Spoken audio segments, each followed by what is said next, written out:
Bueno, vamos a la palabra del Señor y si algún aviso pasó por los grupos WhatsApp vamos a seguir pasando y también vamos a pasar el domingo por medio del culto. Vamos a estudiar la carta a los Filipenses. Estudiamos el año pasado Primera de Juan, Segunda de Juan, estudiamos la carta de Santiago. Estuve hablando un poco el domingo pasado de Colosenses, de que la palabra de Dios sobreabunde. Y en todo este tiempo vamos a estar hablando y desarrollando la carta a los Filipenses. La carta a los Filipenses lo escribió Pablo, el apóstol Pablo. Ustedes pueden abrir sus Biblias en Filipenses y yo voy dando la introducción. Esta epístola de los Filipenses también es llamada la carta del gozo y voy a explicar por qué. Muy interesante la explicación. Y esta epístola, llamada también la carta del gozo, la escribió Pablo desde la cárcel de Roma. Más detalles voy a dar el domingo, porque hoy vamos a desarrollar un poquitito esto bailando con el domingo y va a ir una serie de prédicas expositivas sobre la carta a los Filipenses. Leemos Filipenses 1:1, la salutación dice: Pablo y Timoteo, siervos de Jesucristo, a todos los santos en Cristo Jesús que están en Filipos, con los obispos y diáconos, gracia y paz a vosotros, de Dios nuestro Padre, el Señor. Como les decía, esta carta de los Filipenses también es llamada la carta del gozo o la epístola del gozo. Lo que pasa es que fíjense cómo Pablo inicia el saludo, porque la salutación es el saludo de Pablo a los filipenses. ¿Por qué le hablaba así de esta manera a todos los santos en Cristo? ¿Por qué es llamada la carta del gozo? Porque fíjense, gente, vivimos en un mundo caído, no, el mundo está caído, donde se vive generalmente con desánimos, se vive con depresión, desilusión, insatisfacción, anhelo. El ser humano anhela encontrar una felicidad duradera que quizás no llega. Y muchas personas tienen muy poca esperanza a que las cosas mejoren. Por eso que hay una incertidumbre y una desilusión del ser humano, porque piensa humanamente en esa felicidad y al pasar los años, pasan los años y hay desilusión y hay frustración porque no llega ese momento feliz o esa felicidad. De hecho, esto puede pasar y uno puede llevar por largos años hasta racionalizar. Y el solo hecho de pensar y racionalizar en esto puede traerte un bajón anímico muy grande. Y vivir, como decía, vale la redundancia, en frustraciones. Y si haces un análisis así racional, humanamente, te puedes dar cuenta que felicidad o momentos felices son, diríamos, pocos. Etapas en la vida. El ser humano es emocional, naturalmente. Nosotros los cristianos tenemos desarrollada también la parte espiritual. Cuando produce un efecto de alegría, de gozo, algo que causa a nosotros felicidad, nos alegramos. Y de tanto que nos alegramos y nos ponemos felices, hasta nos pasamos de control.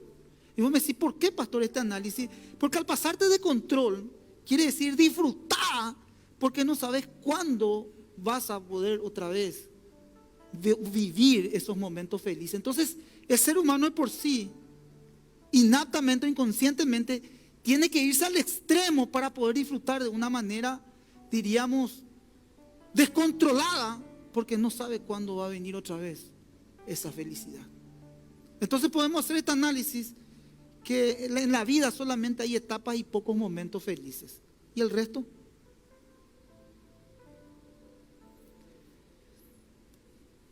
El mundo busca esa felicidad. El mundo busca la felicidad en los placeres de la carne. El mundo busca esa felicidad en el sexo. El mundo busca satisfacer su vacío en la parte económica. Hay gente que busca los tesoros en la tierra y no importa qué precio, porque cree que las riquezas le puedan esa felicidad. Otros buscan en los vicios, otros dicen, bueno, cuando me salga esto, cuando me salga aquello, voy a agarrar y voy a ser feliz. Siempre escuchás eso. Algunos se casan para ser felices, Siempre el ser humano está en busca de esa felicidad, siempre, siempre. Y la definición de felicidad natural y normalmente, en un diccionario común la busqué, y también en un diccionario bíblico, dice que el estado de ánimo de una persona que se siente plenamente satisfecha por gozar de lo que desea y disfrutar de algo que anhela. Eso produce felicidad. Yo hice mi análisis, no siempre se puede. O sea, no siempre vas a ser feliz. Son momentos. La mayoría de las personas definen la felicidad como una actitud de satisfacción basada en las circunstancias positivas que en gran medida escapan de control, como yo le decía. O sea, es una circunstancia que te produce felicidad. Es una circunstancia que te produce felicidad. Ahora, fíjense, vas a escuchar en la Biblia mucho de esto, que es un fruto y un don, el gozo. La felicidad difiere completamente de lo que es el gozo. Fíjate, el gozo es completamente distinto a lo que es la felicidad. Vos me decís, ¿por qué, pastor? Si también el gozo tiene que ver con un estado anímico, también algo que te puede producir gozo. Fíjense lo que es la diferencia entre el gozo espiritual y la felicidad. El gozo es la confianza permanente y profunda de que a pesar de las circunstancias de la vida, todo está bien entre el creyente y el Señor. Lo primero que puede producir gozo en la vida de un cristiano es que estás bien con Dios. Fíjate. Las circunstancias no pueden interferir. No importa la dificultad, dolor, desilusión, fracaso, rechazo, cualquier otra prueba, el gozo verdadero permanece debido al bienestar eterno recibido por la gracia de Dios por medio de la salvación. O sea, el gozo que recibe el creyente es por medio de la comunión de Dios con el hombre. La comunicación, la relación. Ese es el gozo. A pesar, la circunstancia que es, ando bien, ando mal, me salen las cosas, no me salen bien, no me salen mal. Ese es el estado emocional. Lo espiritual está por encima de lo emocional. Eso permite que vos seas una persona equilibrada, viviendo el gozo del Señor a pesar de las pruebas. Estamos hablando de un nivel espiritual de una persona ya salva, no una persona nacida de nuevo. Por eso la Escritura deja en el claro que el supremo gozo, el más duradero, produce una mayor satisfacción y es el resultado de una relación genuina con Dios. Por tanto, no resulta sorprendente que el gozo sea un tema importante en el Nuevo Testamento. El verbo regocijar, ¿saben cuántas veces aparece regocijar, regocijaos en la Biblia? 96 veces aparece en el Nuevo Testamento. Y esto se emplea como un saludo. Pablo, gozo y paz, así saluda. Ahora, también es un sustantivo el gozo y aparece 59 veces. Estas dos palabras aparecen, el gozo, sustantivo, y también esta palabra en términos griegos es chiaro y shara. Estas dos palabras aparecen 13 veces en Filipenses. Por eso es llamada esta carta la carta del gozo. Ahora, al analizar teológicamente y en el conocimiento bíblico, quiero hacer un breve 6 puntos nada más, citarles de dónde encontramos gozo en la palabra de Dios. Fíjense, el gozo es un regalo de Dios. David declaró: tú fuiste alegría a mi corazón y mayor que la de ellos cuando abundaba su grano y su mosto. Entonces David dice: tú diste alegría a mi corazón cuando abundaba grano y mosto. ¿Saben qué dice también David? En paz me acostaré, así mismo dormiré, porque solo tú, Señor, me haces vivir confiado. Salmo 4, 7 al 8. Me mostrarás la senda de la vida y en tu presencia hay plenitud de gozo y delicias a tu diestra para siempre. Esos salmos son de David, que dan un indicativo de un gozo, de un regalo de Dios. Ahora yo te pregunto, ¿David estaba en su mejor momento? Cuando él oraba de esta manera: en paz me acostaré, el Salmo 4, y así mismo dormiré, porque solo tú, Jehová, me haces dormir, vivir confiado. Él estaba en un campamento y escuchaba las acechanzas de sus enemigos. Buscaban al rey no para apresarlo, para matarlo. Y él sabía que su esperanza y su confianza en medio de rodear el campamento de sus enemigos, él sentía que Dios estaba con él y era su confianza. Cuando él decía, en tu presencia y plenitud de gozo, él estaba lidiando con un problema muy difícil. Él estaba lidiando con un problema de desánimo emocional a causa de su pecado. Pero es un regalo de Dios. Le sostenía en medio de sus circunstancias. Fíjate, Dios concede gozo a quienes creen en el Evangelio. Jesús le dijo a sus discípulos, estas cosas he hablado para que el gozo esté en vosotros y vuestro gozo sea cumplido. Juan 15:11. Entonces el gozo es quienes creen en el Evangelio. Te cito otro, el Espíritu Santo es el quien produce el gozo, porque el gozo es el fruto del Espíritu. Pablo dijo, porque el reino de los cielos no consiste ni en bebida, ni en justicia, paz, gozo, en el Espíritu, en eso consiste. Muchos se pelean porque, ¿qué vas a comer? ¿Qué no vas a comer? Eso es pecado, no es pecado, esto es pecado, no es pecado. Muchos, pero el reino de Dios no consiste en eso. El reino de Dios consiste en esto, en paz y gozo en el Espíritu. No vaya a comer algo que, si contrita tu espíritu, algo que vas a comer, no comas. Si vas a tomar algo que sentí en tu espíritu que estás pecando, no tomes, atenete. Así nomás. ¿Por qué? Porque el gozo y la paz es espiritual, está por encima de ellos. Y nosotros, ya un crecido, uno ya sabe qué debe de hacer y qué no debe de hacer. Ahora, si un inmaduro podemos guiarlo, pero fíjense, todavía no tiene el espíritu, porque el espíritu produce ese gozo. Otro, el gozo experimenta plenamente si los creyentes reciben y obedecen la palabra de Dios. El profeta Jeremías exclamó, fueron halladas tus palabras y yo la comí, y tu palabra me fue por gozo y por alegría en mi corazón, porque tu nombre invoco sobre mí, oh Jehová de los ejércitos. Jeremías 15:16. El gozo del creyente profundiza a medida de las pruebas. La plenitud de gozo se experimenta al enfrentar la tristeza, la pena, las dificultades. Y vosotros viniste a ser imitadores de nosotros y del Señor, recibiendo la palabra por medio de gran tribulación, con gozo en el Espíritu. Primera Tesalonicenses 1:6. El gozo de los creyentes se consuma al poder de la esperanza de la gloria celestial. Siempre deben estar gozosos en la esperanza. Romanos 12:12. Pedro recordó, a quien amáis sin haberlo visto, creyendo, aunque ahora no lo veáis, os alegráis con el gozo inefable y glorioso. Primera Pedro 1:8. El gozo produce esperanza. Y estos puntos y muchísimos más, por eso le decía, teológica y en el conocimiento bíblico, vas a poder ver, esto es solamente unos pasajes que le voy citando, de la importancia del equilibrio y el gozo espiritual en medio de las circunstancias. Porque escuchamos siempre, somos seres humanos y tenemos emociones. Pero al analizar esto, mi querido hermano, cuando yo estaba escribiendo esto, no estaba tampoco escribiendo en mi mejor momento. Le estaba pidiendo al Señor una palabra que me pueda sostener en medio de las circunstancias y las debilidades emocionales que podemos pasar. Entonces yo pude entender que necesitaba el gozo espiritual, no la solución de mi problema.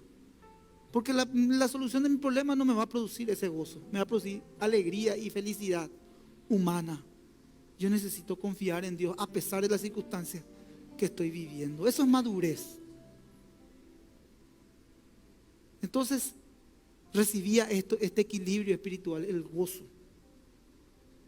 Ahora, quizás el lazo de amor que unía a Pablo con los creyentes, con los filipenses, era más fuerte que con cualquier otra congregación. Y me decís, ¿por qué, pastor? Porque los filipenses tenían un amor tan grande por su pastor, por sus apóstoles, que fue una de las congregaciones que sostuvo sus viajes misioneros del apóstol Pablo. Y se preocupaban por él, porque cuando él estaba encarcelado, estaba siendo perseguido a causa del evangelio, la congregación se preocupaba. Entonces ellos querían recibir un retorno de su pastor, porque ellos estaban preocupados. Y de hecho sí, Pablo recibía azotes, peligro de muerte, estaba encarcelado. Pero ¿qué le enviaba para que no se preocupe la congregación? Una carta que le decía, estoy con el gozo del Espíritu. Entonces ellos recibían esa carta y había un feeling que los unía y los involucraba por algo que les unía, que era el gozo espiritual, de saber que el apóstol estaba cumpliendo su misión y que la iglesia lo estaba sosteniendo. También el apóstol tenía preocupaciones por esa congregación. ¿Cuál era la preocupación del pastor Pablo, del apóstol Pablo, por la congregación de los filipenses? Decía, su mayor preocupación era aliviar la tristeza que sentían a causa de las aflicciones que Pablo mismo padecía. Como les decía, vale la redundancia. El gozo saber que la felicidad de Pablo estaba en el Señor y su gran recompensa era que esperaba los cielos. Eso él le transmitía constantemente a la congregación. También esta era una congregación generosa. Dice que era una congregación que no tenía muchos recursos, pero trabajaban los cristianos entre ellos y ayudaban a la obra y ayudaban también a su apóstol. Pablo fundó esta iglesia. Eso está en Hechos capítulo 16. Y hay varios pasajes tan interesantes cuando se fundan los filipenses que ya quizás muchos de ustedes leyeron esos pasajes de Hechos de los Apóstoles y vas a decir, ahora estoy entendiendo un poco, me estoy ubicando de dónde inicia esta iglesia y también quiénes fueron los miembros de esa iglesia. Les cito para adelantarme, porque esto tiene una seguidilla de prédicas y el domingo voy a predicar sobre ser guiados por Dios, justamente apoyando estos viajes misioneros, porque la iglesia de los filipenses inicia en el segundo viaje misionero de Pablo. Y ahí ocurren tantas situaciones. Por ejemplo, cuando esta mujer que vendía púrpuras, Lidia, estaba predicando Pablo y el Espíritu Santo abre su corazón y recibe al Señor. Decía, cuando hablaba, algo hacía que pueda recibir en su corazón la palabra del Señor y abría para que pudiese recibir a Cristo. Fue una de las primeras miembros de la iglesia de los filipenses. Y así puede haber otros que seguían a ellos, que querían esos poderes. Y Pablo, predicándole el evangelio, se convertía a la gente.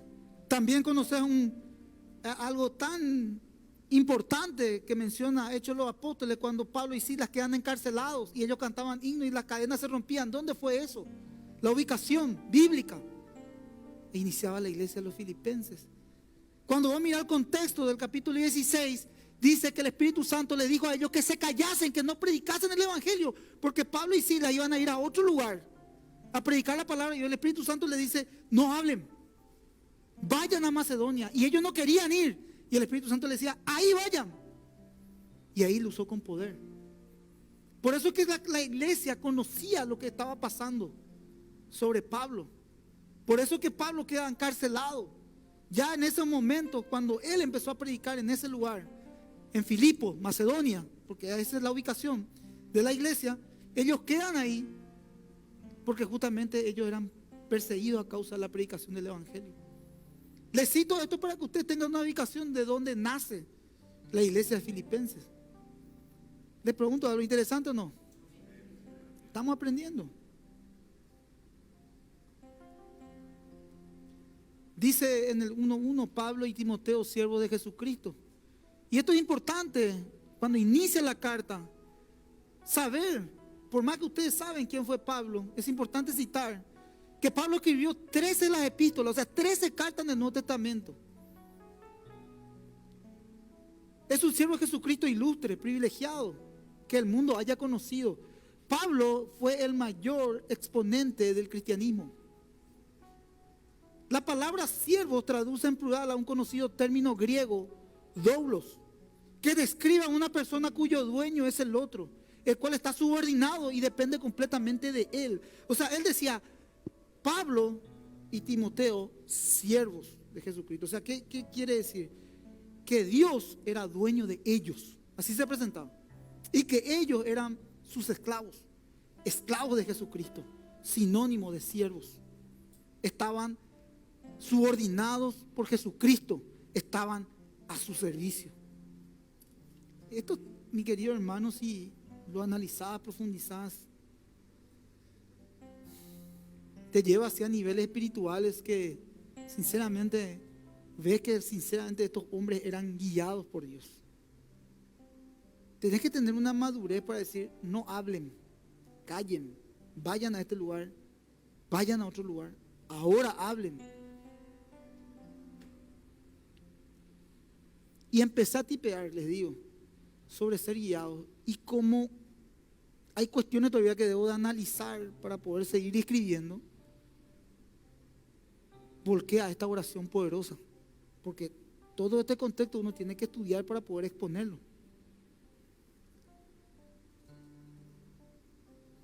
Pablo emplea este término de siervo para referirse a sí mismo al comienzo de su epístola. Igual que Filipenses empieza Romanos 1:1, también Filipenses 1:1 y Tito 1:1. También hay otro caso que antecede la mención de su apostolado en Santiago 1:1, en Pedro, segunda de Pedro, en Judas también se emplea de igual forma.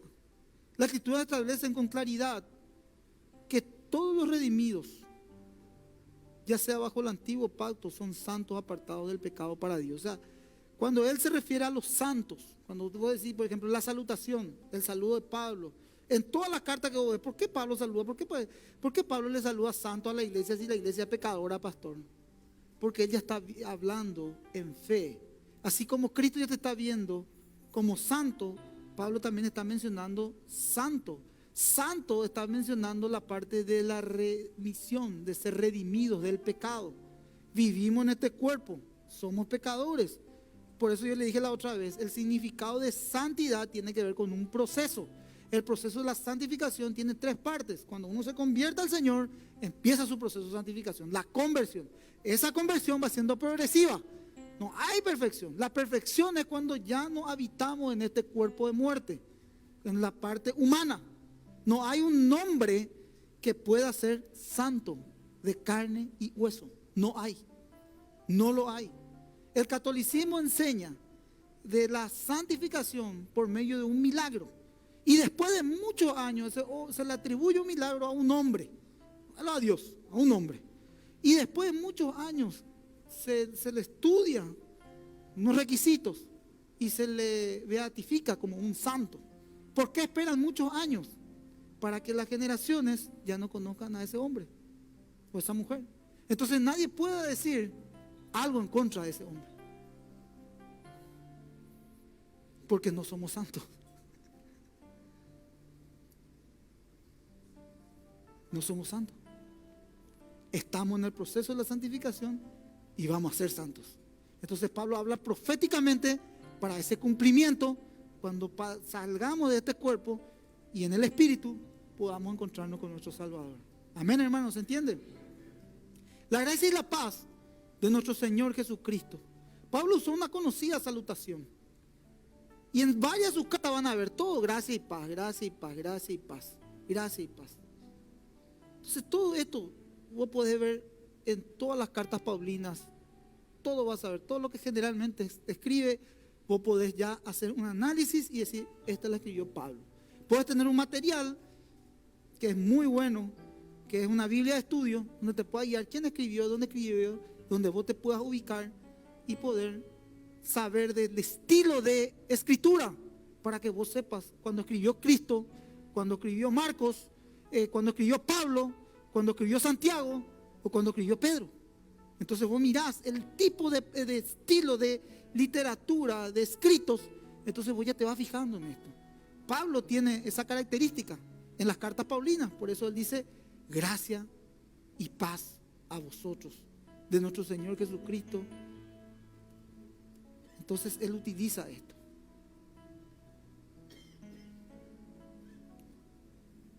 Bueno, queridos hermanos,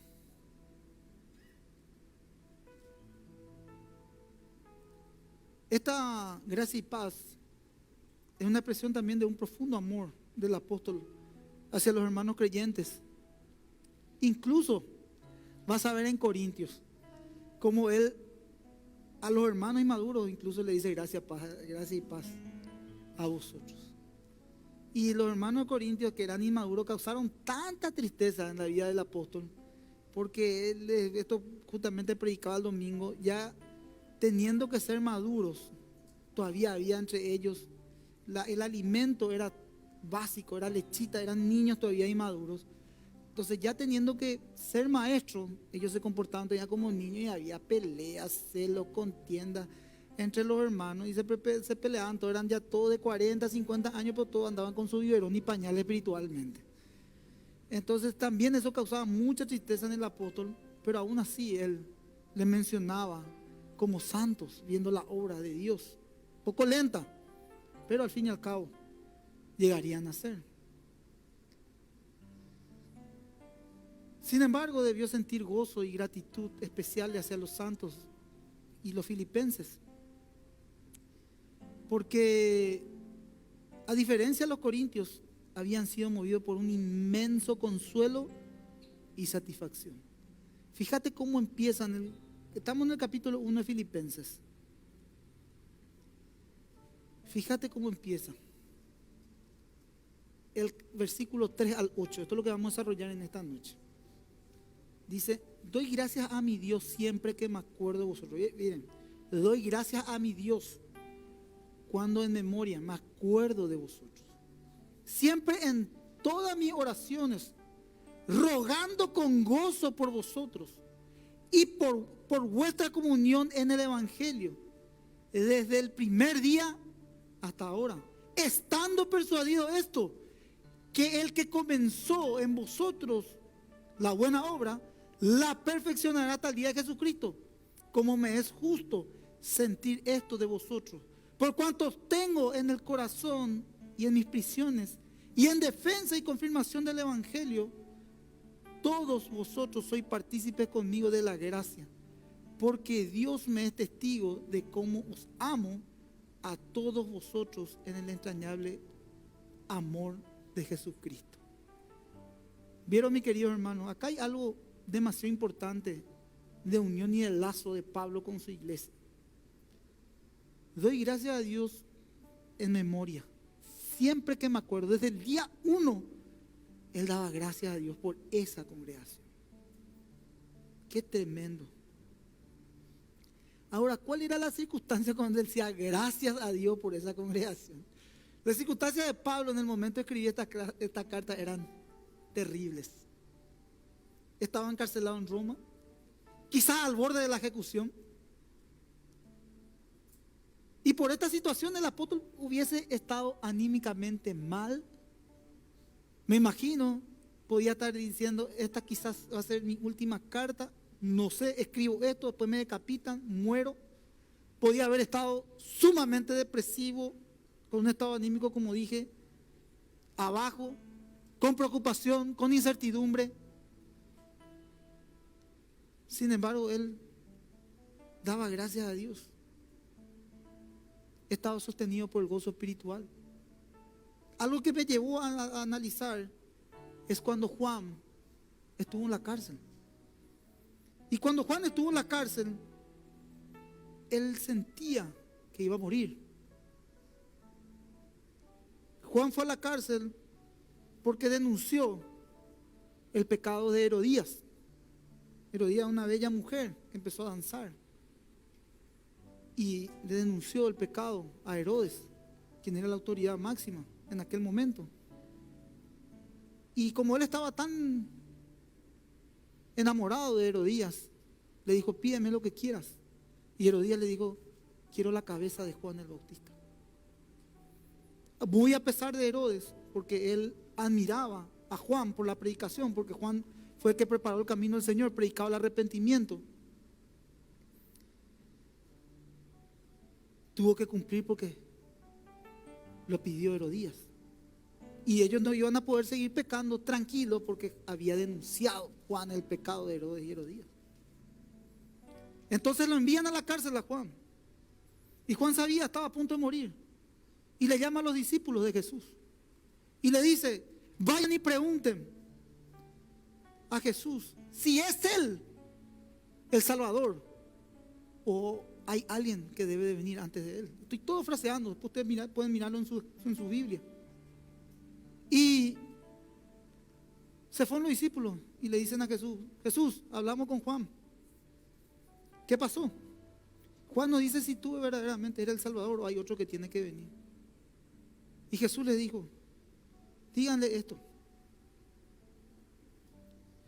los muertos resucitan, los cojos caminan, los ciegos ven.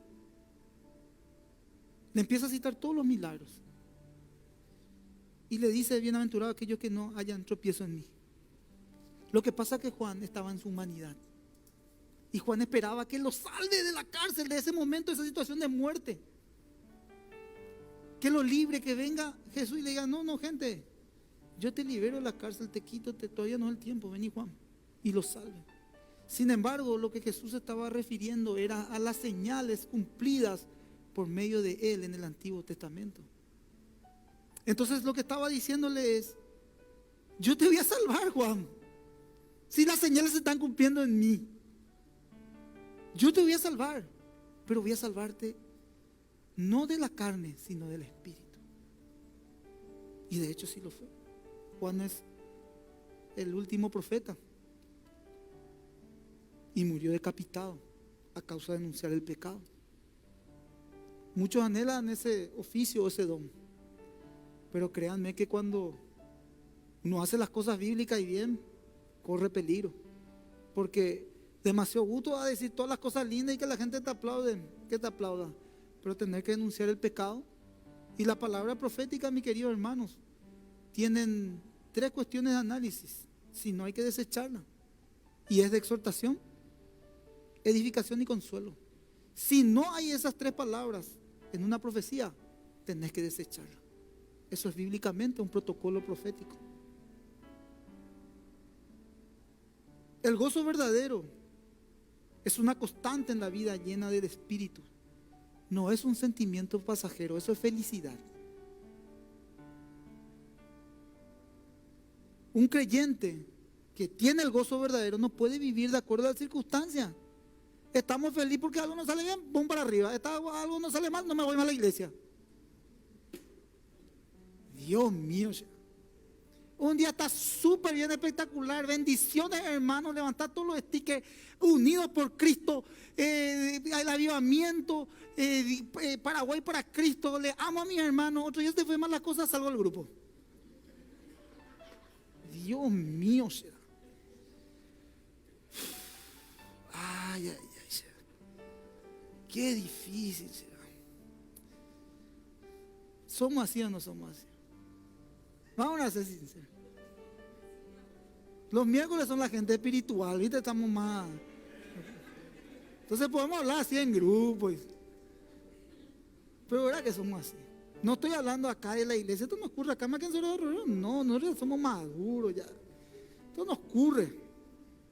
Entonces, yo estoy hablando de otras congregaciones, experiencias que escuchamos y es lo demás. Bueno, hermano, puesto que Pablo se gozaba de una continua cercanía de Dios, por eso que él siempre decía, estén siempre gozosos, estén siempre gozosos. Experimentó la paz que sobrepasa todo entendimiento, dice en el 4:7. También experimentó el contentamiento, esto habla la carta de Filipenses. El Espíritu Santo en lo profundo de su corazón moraba poderosamente. Era su alma ligada a Dios. Él estaba convencido de tener una conciencia irreprensible delante de Dios. Qué hombre de Dios. Y sin embargo él decía, miserable de mí, ¿quién me librará de este cuerpo de muerte? Él decía. Qué tremendo.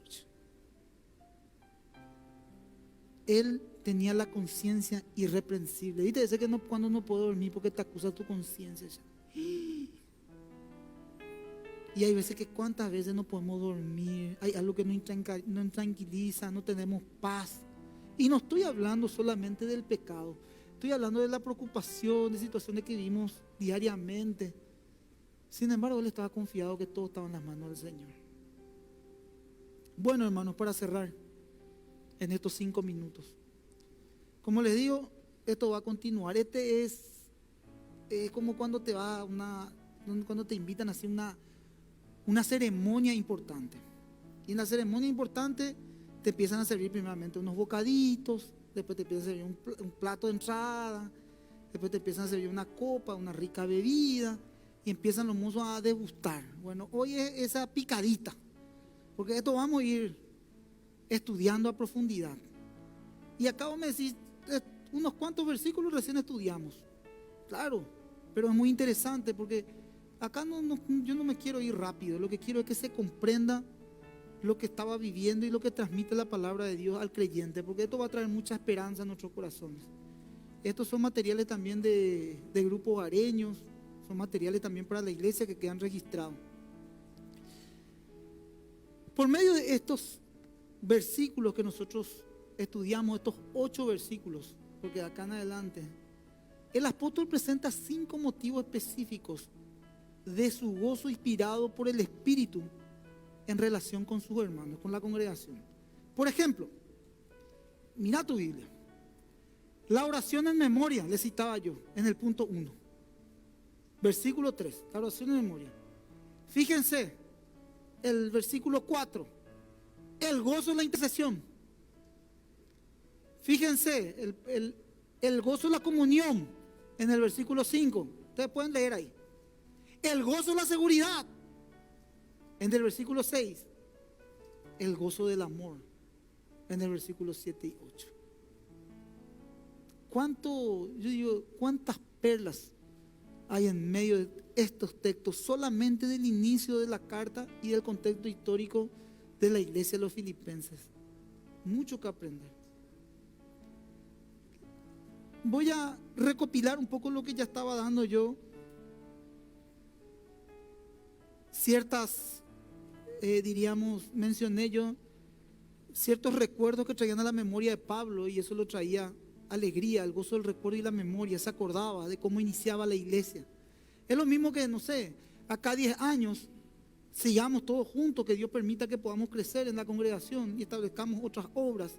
Y Más que Vencedores Barrio Obrero sea una sede central de varias iglesias hijas, y nos reunamos como congregación en un culto unido y recordemos cómo iniciábamos, cuando no teníamos alfombra, cuando teníamos el techo, cuando no teníamos el techo, llovía. Todo lo que la iglesia se fue construyendo es una memoria que todos tenemos, cómo iniciamos, las fotos, cómo salíamos, los enojos que podíamos haber tenido, la inmadurez en la cual crecíamos.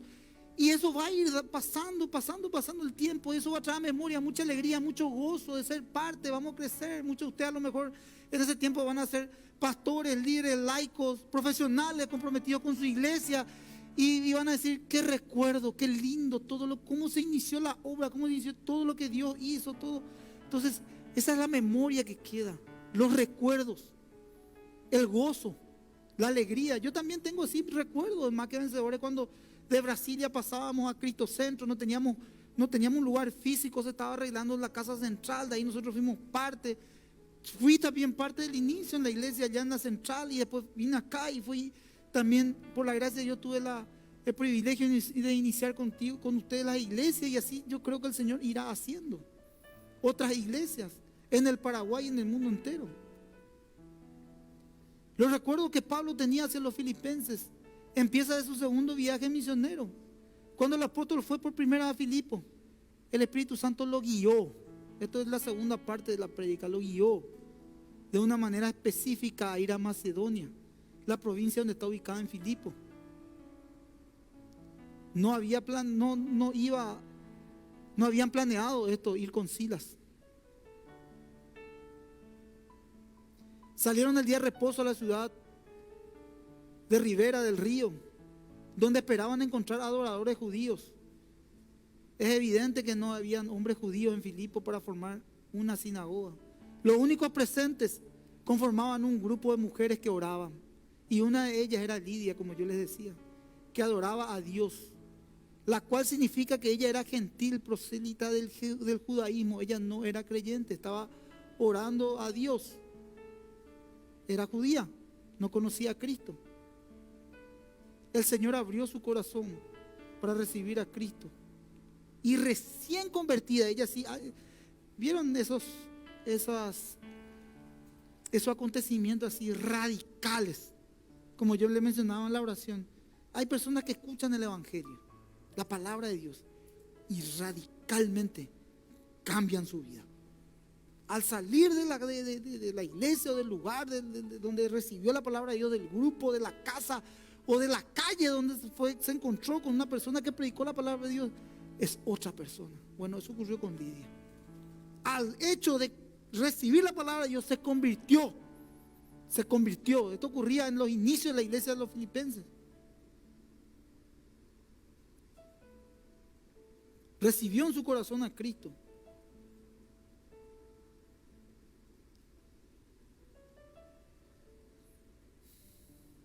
Lidia y su familia fueron los primeros cristianos convertidos en Europa. Llegaron a ser el primer centro de la iglesia de ese continente.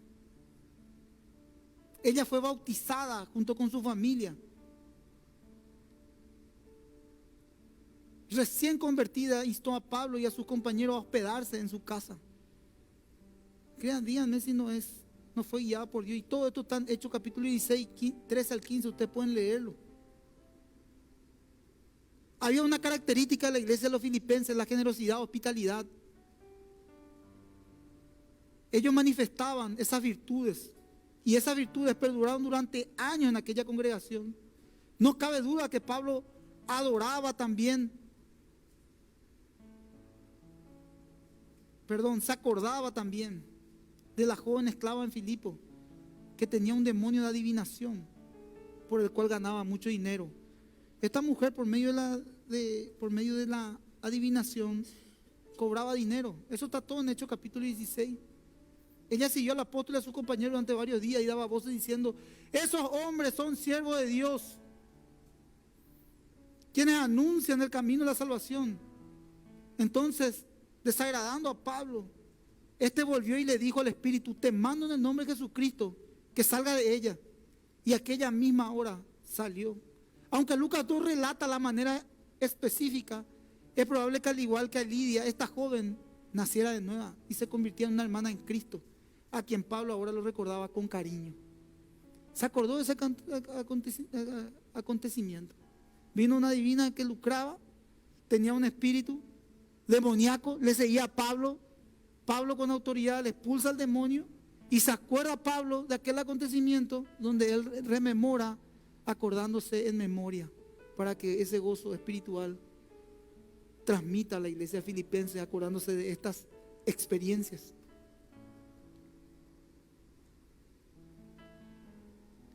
Lo que pasa es que una persona tiende siempre a acordarse de lo malo.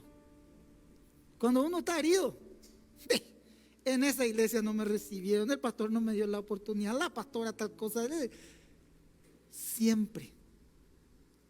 Por eso Pablo le dice a los filipenses: todo esto tiene relación a las prédicas que yo venía dando. En esto pensad, en todo lo bueno, en todo lo malo. Era un discipulado que Pablo también hacía a la iglesia, pero sacando así todo el daño, porque en la iglesia vemos de todo. Generalmente uno siempre se fija en lo negativo, no en lo bueno. Y acá puedes mirar la mente también. No te voy a decir la mente de un siervo natural así en medio nuestro, sino de Pablo nomás. Porque naturalmente uno siempre se basa en las fallas, en los defectos, en los desaciertos. Sin embargo, esa persona que siempre se fija en los defectos, siempre se fija en lo negativo, siempre se fija en las fallas, en los desaciertos, no es alguien controlado por el Espíritu Santo. Tal vez es un incrédulo o una incrédula todavía. La amargura, el resentimiento, la crítica, las quejas son obra de la carne, no del Espíritu. En gran medida el gozo de Pablo se basaba en los recuerdos gratos, afectuosos de los creyentes. Al igual que los filipenses, permanecían fieles al Señor y a sus hermanos de la fe y a Él. Hasta acá quiero ir, hermanos. Después del gozo de la intercesión, vamos a hablar de la comunión, la seguridad del amor. Y vamos a ir al capítulo, al 3:9 en adelante, al 11, donde Pablo habla a la iglesia. ¿Saben de qué habla Pablo a la iglesia? De la piedad. De la piedad. Un poco de historia, ubicación, porque es importante para tomar un direccionamiento en cuanto a enseñar positivamente la palabra de Dios. También vemos el gozo espiritual, que no es igual que la felicidad es momentánea, el gozo espiritual perdura en el creyente Y lo más importante es que el creyente pueda tener una comunión, una relación con su Dios para poder tener el gozo espiritual. No entrar en esos desánimos, porque eso es un estado emocional, no espiritual. Y hay que sacudirse. Y es una responsabilidad nuestra porque ya tenemos el Espíritu Santo. Por ahí una persona que no tiene el Espíritu Santo, una persona no convertida, puede estar. O quizás nosotros también, pero estamos guiados por nuestras emociones.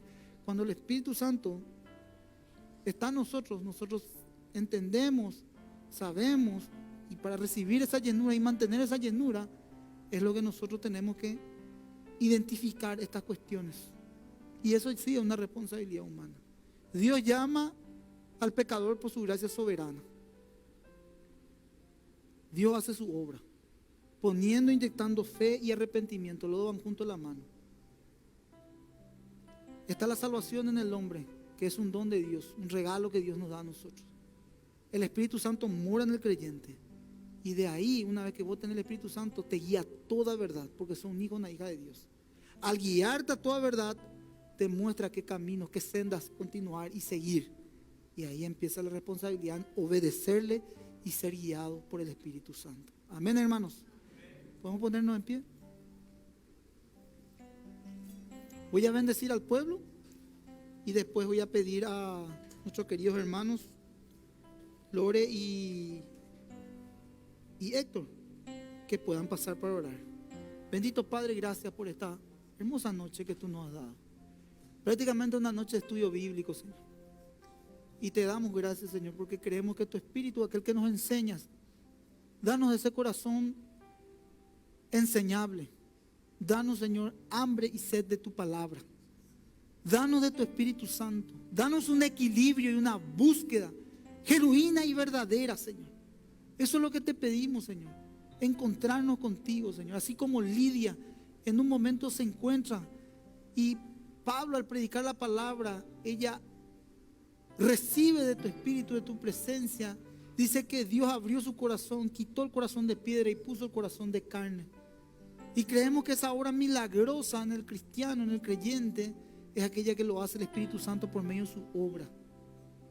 Y si hay una búsqueda, Señor, y una oración direccionada, porque el título de la prédica es oraciones poderosas, es esa oración poderosa, Señor. Que podamos, Señor, tener el gozo de tu Espíritu. Que experimentemos, Señor, ese equilibrio a pesar de las circunstancias y las situaciones que podemos estar atravesando. Que por medio de ese gozo espiritual y ese equilibrio podamos caminar por esa senda de justicia por amor a tu nombre, Señor. Esto oramos, Señor, en esta noche. Y que esta palabra sea impregnada en la mente y en los corazones de mis hermanos. Oro de esta manera, recibiréis poder cuando haya venido sobre nosotros tu Espíritu Santo. Y seremos testigos en Judea, en Samaria y hasta los confines de la tierra, de testificar lo que tú has hecho en nuestras vidas, Señor. Ya no somos iguales, Señor. Estamos bajo el poder de tu gracia. Tu Espíritu Santo mora en nosotros. Somos guiados por tu Espíritu, Señor. Tu palabra dice que mayor es el que está en nosotros. Ya no nos puede sobrevenir ninguna maldad que viene del enemigo. Muchas cuestiones son porque tú lo permites o otras por consecuencias nuestras, Señor. Pero no culpemos a nadie, sino seamos responsables de nuestros actos y nuestros hechos, Señor. Porque eso va a permitir en nuestras vidas madurez, equilibrio, dejarnos formar por tu Espíritu, dejarnos enseñar y perseverar a pesar de lo que pueda acontecer, Señor. Danos valentía, danos fortaleza, danos paz en medio de este caminar, Señor. Y que nada, Señor, se interponga a la obra que tú estás haciendo en nuestros corazones. Porque hay una buena obra que ha empezado en cada uno de los corazones de estas personas. La buena obra que Cristo empezó, Él la terminará. En el nombre de Jesús. Amén y amén.